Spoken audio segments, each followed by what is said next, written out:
네, 여러분 안녕하십니까? 6월 17일 화요일입니다. 황명석입니다. 간밤 뉴욕 증시는 이란과 이스라엘의 갈등 완화 영향에 힘입어서 강하게 다시 반등을 했습니다. 지난주 금요일에 하락했던 부분들을 3대 지수가 일제히 되돌려놨다라고 봐도 거의 무방한 상황인데요. 지금도 아마 속보 보시면 왜 올랐지 이 생각 드실 거예요. 왜냐하면 이스라엘이 이란의 국영방송국을 타격을 했다더라. 그래서 이란이 화가 나서 재보복을 했다더라. 그리고 또 미국은 항공모함을 중동 쪽에 배치한다더라. 이런 무시무시한 기사들이 계속 나오고 있거든요. 근데 왜 증시는 바로 반응을 했을까요? 티나라는 새로운 키워드가 또 등장을 했는데 There is no alternative, 대안이 없다라는 얘기가 흘러나오고 있습니다. 어떤 내용들이 미국 증시를 다시 한번 반등시켰을까요? 일단 브리핑 뉴욕을 통해서 정리해 보도록 하겠습니다. 자, 3대 지수 마감 상황 먼저 보실까요? 보시는 것처럼 모두 올랐고요. 나스닥이 특히 1.5% 강하게 상승했습니다. 어제도 제가 말씀드린 것 같은데 이렇게 그 약세를 보이는 와중에도, 그러니까 전쟁통에도 살아남은 종목들을 보다 보니까 예를 들면 팔란티어 혹은 예를 들면 어제는 오라클 이런 얘기를 많이 드렸었죠. 결국에는 AI가 더 중심이 될 수밖에 없는 그런 구조를 다시 한번 확인했다고 말씀드렸었는데요. 나스닥이 이 덕분에 1.5% 상승했고요. 오늘 같은 경우에는 엔비디아도 2% 가까이 상승했고 테슬라 1.1%, 팔란티어 3% 가까이 올라오면서 전반적으로 기술주들이 시장을 밀어 올리는데 큰 역할을 했습니다. 자, 그러면 이란과 이스라엘은 어느 지점까지 와 있는 걸까요? 첫 번째 체크 포인트로 먼저 확인해 보도록 하겠습니다. 결정적으로 이 기사가 아주 컸습니다. 보시면 이란이 디에스컬레이트잖아요. 에스컬레이터가 이렇게 올라가는 거잖아요. 디에스컬레이트니까 내려가는 거겠죠. 이스라엘과 이런 지금 불안감을 많이 완화를 시키고 이제 협상, 네고시에이트, 협상을 하고 싶다라는 얘기를 이란에서 이스라엘 쪽에 보냈다고 하더라고요. 그리고 미국도 같이 그걸 봤다고 하고요. 월스트리트 저널의 기사였고, 요거 하나가 요 정도면 사실 끝이죠. 요거 하나 나오면 이란의 선택지가 되게 중요해 보였는데 이란이 역시나 미국이랑 이스라엘이 손잡고 있는 상황을 혼자서 이렇게 계속 싸워내기는 굉장히 힘들겠구나, 그런 생각을 할 수 있는 거죠. 그래도 또 어떻게 될지 모른다, 우크라이나도 여기까지 버틸 거라고 누가 생각했느냐라고 말씀드렸었는데, 근데 사실 우크라이나는 미국이 러시아 편은 아니었거든요. 미국이라는, 그리고 또 나토라는 뒷배가 좀 있었기 때문에 더 싸울 수 있었던 거고, 이란은 전혀 다른 상황이잖아요. 그렇기 때문에 어떻게 보면은 먼저 손발을 좀 들었다라고 볼 수도 있는 거고요. 트럼프 대통령도 여기가 이제 이게 G7이거든요. G7 정상회담이 시작이 됐는데 캐나다의 카니 총리와 함께한 자리에서 또 이란에 이런 보도가 있었는데 사실이냐라고 물어봤더니 맞다라고 확인을 시켜줬습니다. 월스트리트 저널 보도가. 그러면 끝난 거죠. 이란이 보냈다, 트럼프 나 받았다, 이러면 끝난 거니까요. 다음 장 넘겨주시면 이 덕분에 유가가 바로 떨어졌습니다. 70달러 선까지 내려왔고요. 어제 같은 경우에는 호르무즈 해협 닫으면 어떡하지 이러면서 최악의 시나리오까지 고려를 했었는데, 그렇게 되면 이제 100달러 넘어간다라는 말씀을 드렸었죠. 근데 지금 보면 그렇게까지 갈 것 같지는 않아요. 그래서 시즈파이어, 이제는 중단에 대한 기대감이 확실히 살아났던 하루였다고 보시면 되겠습니다. 그러면 종목들의 흐름은 다음 장 넘겨주시면 당연히 반대로 일어났겠죠. 어제 급등했던 방산주 로키드 마틴, 그리고 에너지주 옥시덴탈이 바로 그 흐름을 다 돌려냈고요. 다음 장 넘겨주시면 반대로 급락했던 항공주 유나이티드 항공, 그리고 카니발, 이제 카지노, 크루즈죠, 크루즈. 크루즈 관련주가, 여행주가 바로 6%씩 급등을 하는 모습이 나타났습니다. 그러니까 지난주 금요일에 나왔던 흐름을 그대로 바꿔놓으면 그냥 월요일에 이렇게 바로 돌아나는 거죠. 근데 앞서 말씀드린 대로 다음 장 넘겨주시면 지금도 계속 미사일은 떨어집니다. 이란과 이스라엘이 4스테이 그러니까 4일 차잖아요. 금, 토, 일, 월이니까 4일 차인데도 계속 서로 간에 컨플릭트 갈등이 일어나면서 뭐 계속 보복과 재보복이 지금도 일어나고 있더라고요. 그래서 일각에서는 아니 이 상황을 보고 어떻게 시장이 이렇게 아무렇지 않게 생각할 수 있지? 이게 좀 문제가 있다라고 지적을 하는데 그 내용에 대해서 잠시 후에 살펴보도록 하겠습니다. 일단은 뭐 여기까지 보면 불확실성이 끝난 건 아닌데 어쨌든 굉장히 많이 완화되는 분위기로 시장은 인식을 했구나 정도로 아시면 될 것 같고요. 다음 체크 포인트는요. 중국 쪽에서도 지표가 좋았습니다. 중국의 소매 판매가 6.4% 예상치가 4.9였는데 6.4%까지 올라왔어요. 그 6.18 축제라고 아시나요? 중국에서 두 번 하죠. 11월 달에 이제 솔로들을 위한 무슨 날이라고 시작을 했다가 그게 되게 커졌잖아요. 그리고 나서 6월 달에는 그게 이제 징둥닷컴이옵니다. 11월에는 알리바바 중심으로 커머스가 크게 일어나고 6월에는 징둥닷컴을 중심으로 6.18 축제가 있는데 그게 보통 5월부터 시작이 돼요. 근데 이번에는 조금 빨리 당겨서 했대요. 아무래도 그 중국이 조금 어렵잖아요. 그래서 5월 중순부터 시작을 했더니 생각보다 소매 판매가 서프라이즈가 나왔네 라고 해서 실제로 이제는 중국도 소비력, 구매력을 좀 회복했나라는 얘기도 있습니다만 뭐 아직까지는 좀 두고 봐야 된다라는 유보적인 입장이 나오고 있고요. 어쨌든 숫자가 생각보다 서프라이즈가 나왔기 때문에 다음 장 넘겨주시면 오랜만에 미국에서 중국 소비 수혜주들이 강세를 보였습니다. 에스티로더 오랜만이죠. 급등을 10% 넘게 급등을 했고요.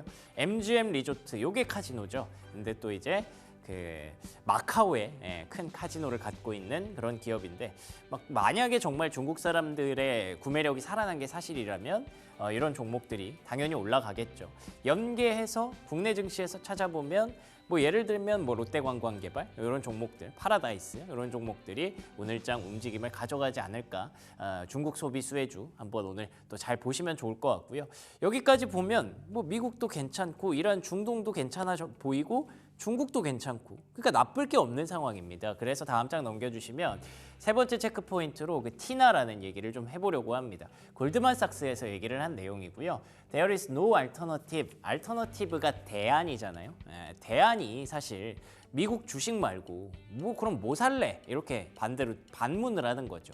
그러니까 흔히 우리가 그런 얘기를 하죠. 대한민국은 어쩔 수 없는 부동산의 나라다. 아무리 지금 이번 정부에서 그걸 뭐 증시 쪽으로 많이 땡겨 오려고 하죠. 부양책을 썼을 때 주식 시장이 조금 더 긍정적인 흐름을 보이면서 부동산 가격을 억제하고 주식 가격이 좀 더 높아지기 위해서 뭐 밸류업도 하고 뭐 지주사들의 그 PBR 높이는 프로젝트 이런 것도 하고 그런 거잖아요. 근데 그래도 또 최근에 보시면 기사 찾아보시면 집값이 또 올라가고 있다는 얘기 계속 나올 겁니다. 이게 어쩔 수가 없어요. 대한민국이라는 나라의 전체적인 구조를 한 번에 바꿀 수는 없기 때문에 이렇게 금리 인하가 뭐 벌써 3번 연속이 되고 계속 이런 재정 정책으로 부양을 가져가면 부동산 시장이 가장 또 민감하게 반응을 하더라고요. 근데 반대로 미국은 이제 구조적으로 주식의 나라죠. 그 배경에 구조적인 배경에 대표적인 그 이유가 이 401k 많이 들어보셨을 겁니다. 401k가 미국의 이제 퇴직연금인데 그 퇴직연금으로 어마무시한 돈이 매달 거의 매일 주식시장으로 흘러들어가고 있기 때문이죠. 그래서 우리나라는 부동산의 의지를 많이 하는 거고요. 그래서 미국은 이 퇴직연금을 활용해서 주식시장의 의지를 많이 하는 건데 요거를 우리가 벤치마킹 하자라고 해서 우리나라에서도 요즘에는 퇴직연금을 활용한 주식 투자가 굉장히 활성화가 되고 있기는 하죠. 근데 아직까지 갈 길이 멀었고 미국은 이게 전통이 굉장히 오래됐습니다. 그렇기 때문에 결국 이런 수급이 밑바닥을 받쳐주는 이상 사실 미국 시장이 망하지는 않을 것이다라는 그 기저가 깔려 있는 배경이거든요. 그렇기 때문에 다시 한번 이 티나라는 얘기를 강조를 드리는 거고요.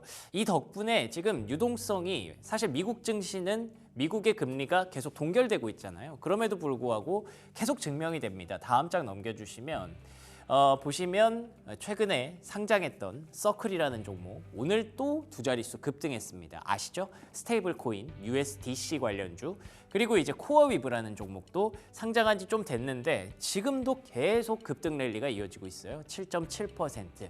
요게 이제 엔비디아의 데이터 센터 임대에서 쓰는 그런 기업이잖아요. 그걸로 돈 버는 기업. 이런 기업들이 계속 랠리를 가져가고 있고, 그러니까 막 지수가 막 급격하게 올라가진 못하죠. M7이 조금 시원치 않으니까. 근데 이런 중소형주들의 강세가 이어지고 있고, 다음 장 넘겨주시면 AI라는 큰 모멘텀에서 최근에 미국에서도 이 원전주의 급등 랠리가 굉장히 눈부십니다. 카메코 그리고 뉴스케일 파워 이런 업체들이 또 오늘도 뉴스케일 파워는 9% 넘게 급등을 했네요. 이러면 오늘 또 두산에너빌리티 또 움직일 수도 있겠네요. 이런 흐름들이 계속 지속되고 있기 때문에 뭐 우리가 보고 있는 뭐 테슬라, 엔비디아는 최근에 고점에서 좀 주춤주춤하지만 다른 종목들은 기저에서 계속 움직임을 발버둥을 치고 있다라는 점에서 뉴욕 증시에 대한 어떤 기대감은 아직 끝나지 않았구나라고 다시 한번 확신을 할 수 있게 되는 날이었습니다. 자, 그러면 종목들의 흐름 한번 볼까요? 보시는 것처럼 굉장히 그린라이트가 많이 들어왔습니다. 지난주 금요일의 흐름을 그대로 돌려놓으면 오늘의 흐름이 된다고 말씀드렸잖아요. 이게 뭐 말 그대로 정의라고 할 수 있는 게 아닌가. 금요일은 좀 불이었고 오늘은 이제 강한 탄력을 보여줬던 정의로운 장이 만들어졌습니다. 아쉽지만 오라클은 조금 고점에서 하락했던 것도 인상적이긴 하네요. 이 중에서 앞서 뭐 종목들 제가 많이 보여드렸잖아요. 뭐 방산, 여행, 항공, 중국 소비 그리고 원전. 사실 섹터는 다 말씀드렸고 개별적으로 이슈 있는 종목 한 3개만 한번 추려봤습니다. 다음 장 넘겨. 여기 월스트리트 저널에서 오픈 AI 이슈가 있더라고요. 보니까 마이크로소프트에 대해서 이거 지금 뭐 반독점이라든지 이런 것들을 계속 걸고 있더라고요. 그러니까 오픈 AI가 사실은 원래 마이크로소프트에 투자를 받고 같이 손잡아서 챗GPT 확 활성화시키면서 뜬 기업이잖아요. 근데 이제 오픈 AI가 그러기엔 덩어리가 너무 커졌죠. 머리가 너무 자란 겁니다. 그러니까 이제 홀로서기를 하고 싶은데 어쨌든 지분 구조상 한 번에 이렇게 잘라낼 수는 없는 거거든요. 그렇기 때문에 오픈 AI가 마이크로소프트와 약간 거리를 두기 위해서 뭔가 작업들을 지금 하고 있다고 하더라고요. 지금도 사실 마이크로소프트랑 당장 반 이렇게 잘라낸다고 해도 아마 오픈 AI에 투자하고 싶은 사람들 진짜 전 세계에 엄청 널렸을걸요. 그렇기 때문에 그걸 알고 있는 샘 올트먼이 이제 조금씩 작업을 하고 있는 것 같고요. 반대로 마이크로소프트는 최근에 분위기 좋았는데 혹시 이것 때문에 살짝 꺾이려나? 일단 시간외에서는 큰 반응은 없습니다만 혹시 오늘 밤에 어떤 일이 일어날지 한번 보시면 좋을 것 같고요. 다음 장 넘겨주시면 M7 중에 메타가 오늘 가장 좋았습니다. 2.9% 강하게 반등을 했는데 왓츠앱에 이제 광고를 도입하기로 했다고 하네요. 메타도 점점 더 이제 광고 수익성에 관심을 좀 보이는 그런 모습이었다라는 점에서 메타 한번 확인해 봤고요. 그리고 마지막으로는 AMD가 오늘 모처럼 8.8% 급등했습니다.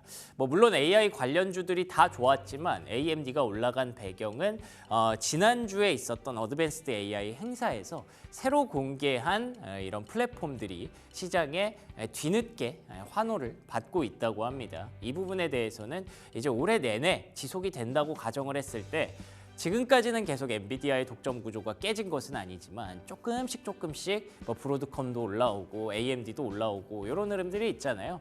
그러면 올해 4분기에는 그 빛을 좀 볼 수 있을 것이다 라는 기대감이 확산이 되면서 주가가 급등을 했습니다. 이렇게 되면 AI 섹터 안에서도 계속 좀 확장되는 그런 모습을 우리가 한번 기대해 봐야 되나 싶네요. 여기까지 브리핑 뉴욕이었고요. 프리미엄 미국 주식 이어갑니다.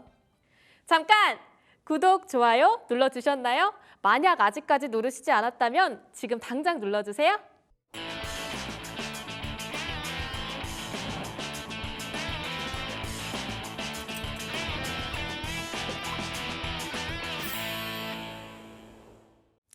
프리미엄 미국 주식 들어왔습니다. 화요일 순서 그레너리 투자자문 이완수 대표와 함께합니다. 안녕하십니까? 네, 안녕하십니까? 네, 반갑습니다. 오늘 아침에 보니까 증시의 흐름만 딱 놓고 보니까 중동의 전쟁이 저는 끝난 줄 알았어요. 그렇죠. 네. 근데 그건 아니더라고요. 그건 아니죠. 네. 네. 근데 어떻게 이렇게 지난주 금요일에 급락했던 종목들이 그대로 급반등을 하고 반대로 급등했던 종목들이 바로 이렇게 빠질 수가 있는지 굉장히 신기했는데 어떻게 보셨습니까? 일단은 뭐 가장 큰 게 중동에서 했던 긴장이 뭐 조만간 완화될 거다. 그리고 이게 장기적인 이슈는 아니다라고 보는 것 같아요. 그리고 마지막으로 이제 유가라든지 이런 쪽에 영향이 그렇게 충격이 크지 않을 것 같다.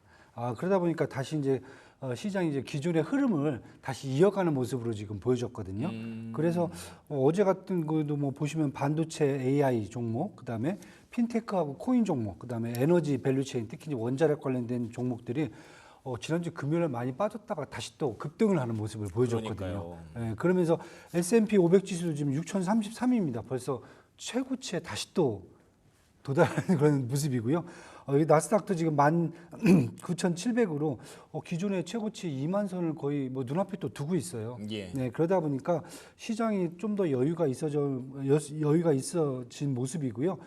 국채 수익률은 좀 상승했지만은 달러의 뭐 약세 추세는 계속 이어졌고요.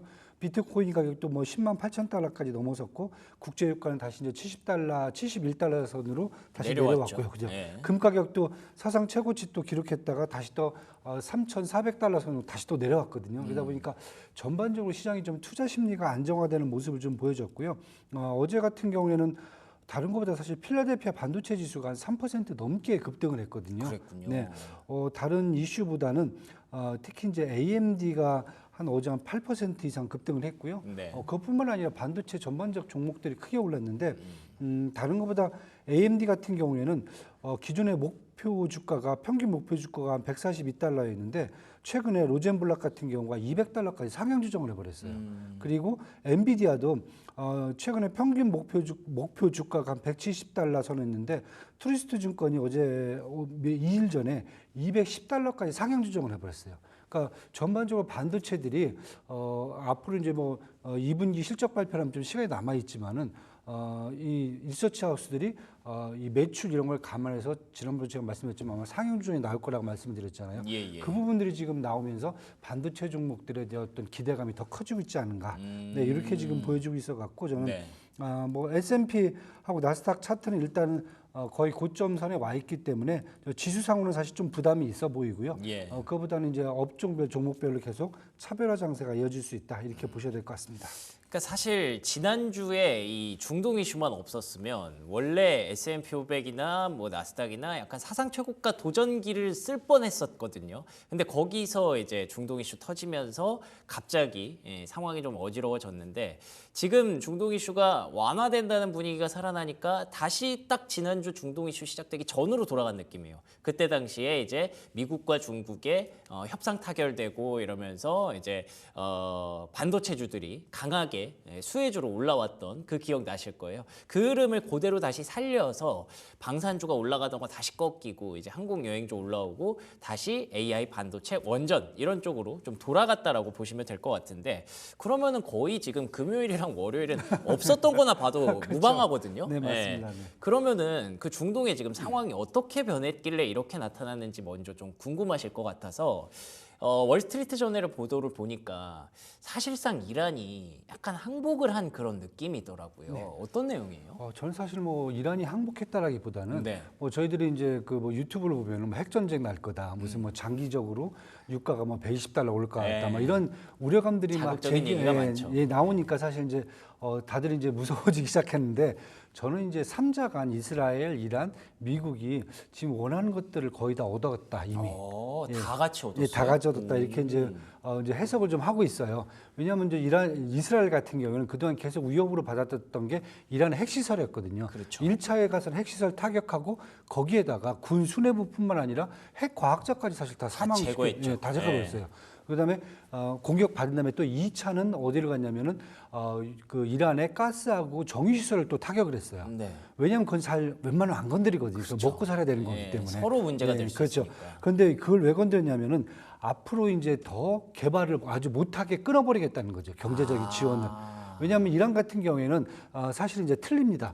무기 개발을 타 아랍 국가들 같은 경우에는 미국이라든지 다른 나라부터 사와요. 그런데 이란은 자체 개발합니다. 드론 개발도 해서 러시아에 판매할 정도로 되게 강하네요. 엄청나게 이제 이 군사력 같은 과학적인 게 많이 발달돼 있기 때문에 예. 이것에 대한 원천적으로 다 끊어버리겠다는 것까지 나왔거든요. 이란이 돈을 그렇죠. 못 벌게 해야 이런 상황이 안 일어난다는 그렇죠. 거군요. 맞습니다. 네. 그래서 어떻게 보면 이스라엘은 자기들이 원하는 목적은 다 얻었어요. 그러네요. 그런데 이란에 뭐 한 1,300명 이상 사상자를 냈음에도 불구하고 본인들 뭐 한 300명 정도 이스라엘 이제 사상자 났다고 얘기를 하거든요. 그거에 대한 이제 불만을 계속 표시를 하고 있는데 일단은 목적은 다 이뤘다. 예. 그다음에 이제 미국 같은 경우는 네. 사실 트럼프 대통령이 그 얘기를 했어요. 우리가 저기 개입을 하지 않았지만은 예. 잘한 일이다. 그리고 가끔씩 협상은 싸워서 얻는 것도 있다. 그렇죠. 이게 뭐냐면 간단합니다. 여태까지 6차 핵 협상을 이란하고 앞두고 2일 전에 이 사건이 발생을 했거든요. 예. 그런데 계속 그 협상이 지지부진했어요. 그런데 핵을 없애버렸죠. 핵실을 없애버렸으면은 네. 핵 협상이 아니에요 이제는. 그러네요. 그러면은 저게 상대방의 카드를 없애줬어요 이스라엘이. 예.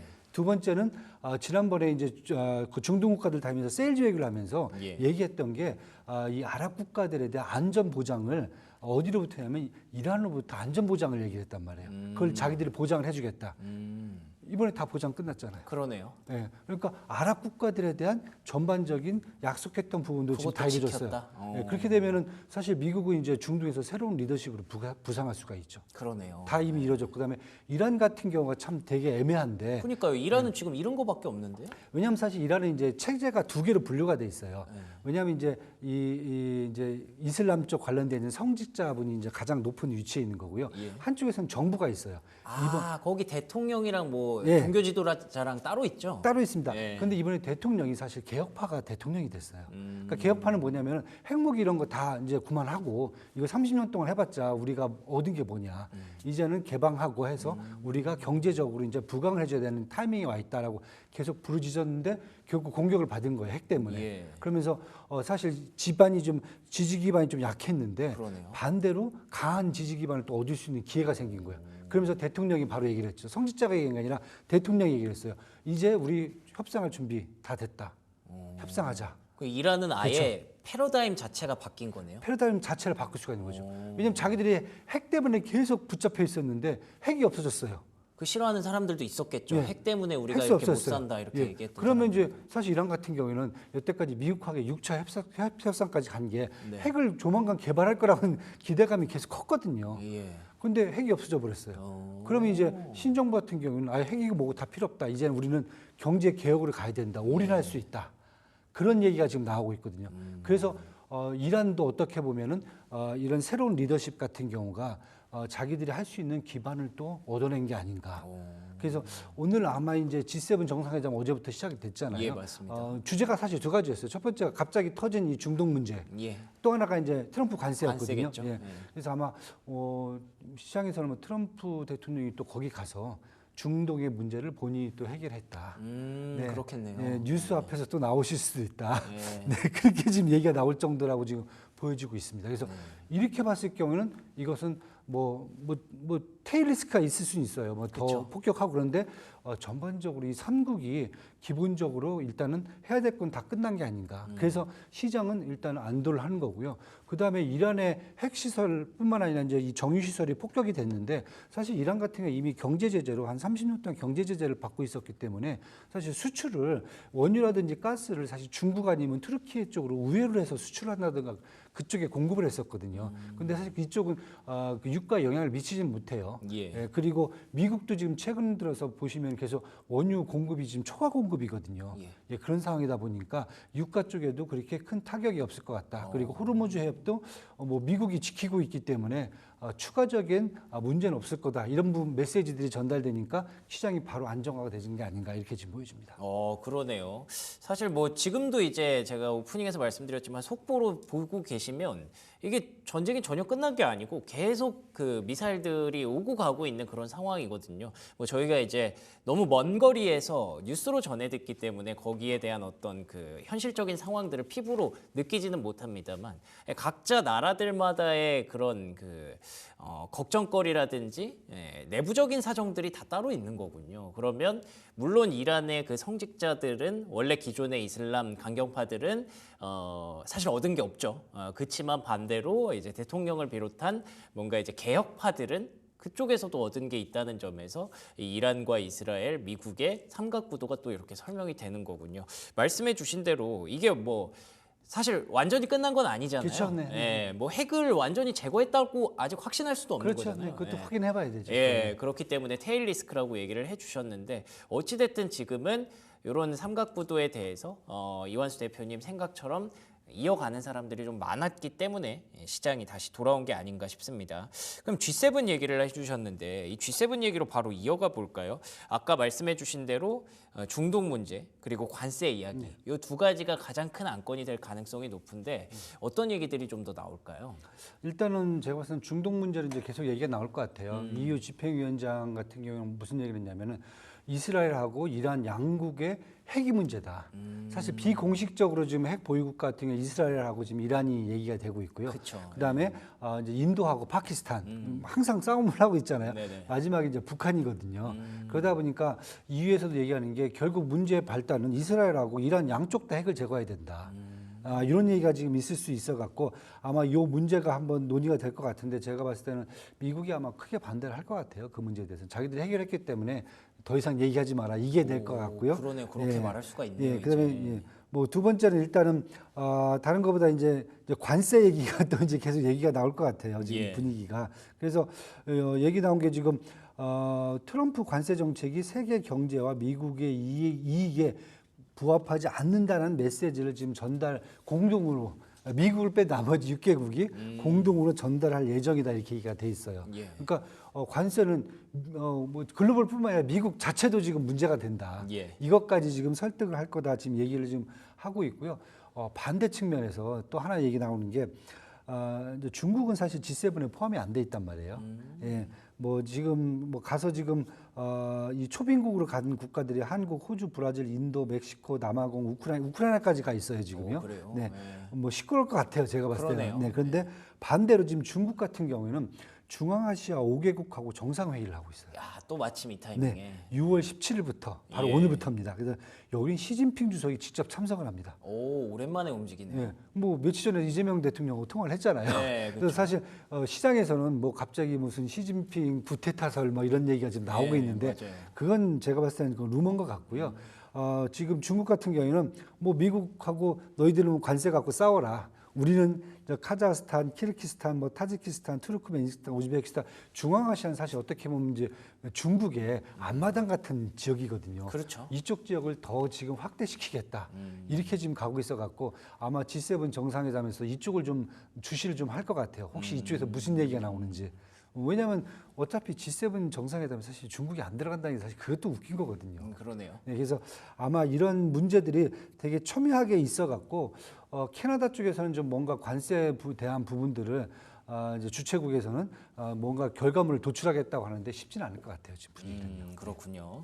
지금 또 속보로 전해지고 있는 내용들이 영국과의 무역 협정에 서명했다라는 얘기가 계속 들어오고 있습니다. 사실 영국과는 어느 정도 이미 틀이 다 만들어져 있었기 때문에 크게 신선한 그런 내용은 아닙니다만 지금 말씀드린 대로 국제 정세가 굉장히 급박하게 돌아가고 있고 그 와중에 또 G7 정상회담 열리고 중국이 개최하는 또 회의가 또 열리고 있는 상황에서 영국과의 또 서명 이슈가 있었다는 건 관세라는 것들이 다시 한번 시장의 중심에서 이제 좀 완화되는 분위기를 보여주고 싶었던 게 아닐까라는 생각도 좀 드네요. 그럼 이런 내용들을 우리 뭐 아까 잠깐 말씀하셨지만 이재명 대통령도 G7에 갔잖아요. 조금 활용을 해보면 좋을 것 같은데 어떻게 좋은 소식 들릴 수 있을까요? 쉽지는 않을 것 같아요. 그쵸. 왜냐하면 저희가 G7 정상 국가가 아니고 그렇죠. 초빙 국가로 초청 국가로 갔기 때문에 쉽지는 않을 것 같고요. 시장에서는 또 반대로 우려가 좀 커요. 왜냐하면 트럼프 대통령 같은 경우는 사실 이슈를 좀 많이 만들잖아요. 그러다 보니까 지금 긁어부스럼 될까 그쵸, 봐. 캐나다 전 총리 같은 경우에는 아마 트럼프가 뉴스에 출연하기 위해 작정하고 미친 짓을 할 수 있다라고도 지적을 했어요. 미친 짓이라는 표현을 했어요? 네, 와. 진짜 그 뭐 크레이지 띵이라고 그랬거든요. 아 진짜요? 예. 왜냐하면 사실 트럼프 대통령 잘 보시면 지금 3월 8일에 젤렌스키 대통령 백악관 초대해놓고 양복 안 그때. 입었다고 사실 뭐 모욕 주고 예. 그다음에 5월 21일 날 남아공에 이제 라마포사 대통령 백악관 초청해놓고 흑인이라고 또 면박 주고 그랬거든요. 예, 그렇죠. 그런 일이 자꾸 발생을 하니까 혹시나 이번에 이제 초청 국가 중에서 이재명 이재명 대통령이 사실 처음 가는 거거든요. 예. 그래서 혹시나 이재명 대표 입장에서는 좀 뭔가 적극적으로 좀 나서야 되는데 혹시나 여기에서 또 뭔가 안 좋은 일이 나오지 않을까. 그걸 좀 우려해라는 또 그런 수도 문제까지 있겠네요. 나올 수 있고요. 예. 그다음에 이재명 대통령 같은 경우는 사실 정상회담에서 이쪽에 가서 뭐 정상을 뭐 일본이라든지 뭐 미국의 정상을 시간 내 갖고 만나줄 수 있는 사실 타이밍은 안 될 것 같아요. 너무 짧기 때문에. 그래서 저는 뭐 사적인 이제 만남이죠. 결국 이제 뭐 저녁 만찬이라든지 이런 쪽에서 계속 이제 접촉을 해갖고 계속 접근하려는 방법을 취하지 않을까. 네, 이렇게 지금 보고 있습니다. 뭐 당선된 지 얼마 안 됐으니까 뭐 첫 인사 정도 서로 이제 나누고 앞으로 잘 부탁한다라는 얘기라도 하고 그리고 뭔가 좀 긁어부스럼만 없다면 그래도 잘 좋은 분위기 좀 이어갈 수 있지 않을까 좀 기대를 해봅니다. 그러면 뭐 다시 시장으로 좀 돌아와서 얘기를 해보면 결국에는 요 금요일과 월요일의 상황을 떼놓고 봤을 때 AI와 반도체, 원전 이쪽으로 다시 돌아왔다고 말씀해 주셨잖아요. 그럼 투자 전략도 그대로 유지를 하면 되겠네요. 네, 저는 뭐 사실 미국 투자별 전략을 계속 바꾸지는 않고 있어요. 네. 말씀드린 대로 트럼프 행정부가 이제 산업재 규제 완화를 계속 이미 이제 대선 끝나고 이제 당선된 이후부터 계속 얘기를 했단 말이에요. 그 부분이 이제 가장 중요하다. 왜냐하면 경제가 조금 흔들릴 수 있겠지만은 예. 산업적으로 지원해주는 부분들이 있죠. 규제 완화, 특히 AI하고 반도체. 두 번째가 코인하고 이제 핀테크, 금융 쪽. 세 번째가 에너지 밸류체인이거든요. 예. 이 부분을 계속 붙잡고 있으면은 나중에 지금 관세 때문에 시끄러울 수 있지만은 네. 관세 문제가 어느 정도 이제 완화가 되면은 그 다음부터 이제 세일즈 외교를 갈 거예요. 그 세일즈 외교의 이 세 가지다 무조건 저는 딴 거 보실 필요 없다. 지금 뭐 딱 보시면 눈에 중동 세일즈 외교 갔을 때 그쵸. 항공기 뭐 자동차 옛날에 이렇게 딱 팔던 거 에너지는 예. 그런데 추가적으로 AI 반도체하고 데이터 센터까지 지금 욕심을 내고 있거든요. 엔비디아가 뭐 잭팟을 터뜨리고 왔잖아요. 그렇죠. 거기서. 예. 그렇다 보면은 결국 뭐 엔비디아 욕하고 맨날 이러고 있지만은 네. 앞으로 가서 해외 나가서 세일즈할 것은 앞으로 추가적인 것은 반도체 AI 그다음에 금융 코인 이런 것까지 다 저는 섞일 수 있다라고 보여지고 있어요. 그렇다 보면은 결국은 이쪽 파트들은 계속 쌀 때 사야 되는 거고 예. 한국도 마찬가지다. 예. 신정부 출범의 수혜주들은 계속 보고 가셔야 된다. 이렇게 지금 보여지고 있습니다. 가만히 보면 사실 색깔이 크게 다르지 않더라고요. 결국에는 미국에서 지금 핫한 게 AI 반도체, 그런데다가 핀테크의 뭐 서클 이런 종목들, 그런데다가 또 원전까지 올라오잖아요. 국내도 똑같습니다. 국내도 이제 AI 어제 SK하이닉스 신고가 네, 신고가 또 내는 나왔죠. 모습이 있었고, 그리고 핀테크와 관련해서 원화 스테이블 코인이라든지 뭐 CBDC라든지 이런 관련주들 계속 올라오더라고요. 거기다가 뭐 두산에너빌리티는 진짜 천장이 어딘지 모르겠어요. 결국에는 미국과 한국이 뭔가 조금 동조화되고 있는 그런 그림 속에서 미국의 호재를 그대로 따라가면 국내 증시에서도 좋은 결과 내지 않을까 싶습니다. 지금까지 이완수 대표와 오늘도 얘기 나눠봤습니다. 오늘도 좋은 말씀 고맙습니다. 감사합니다.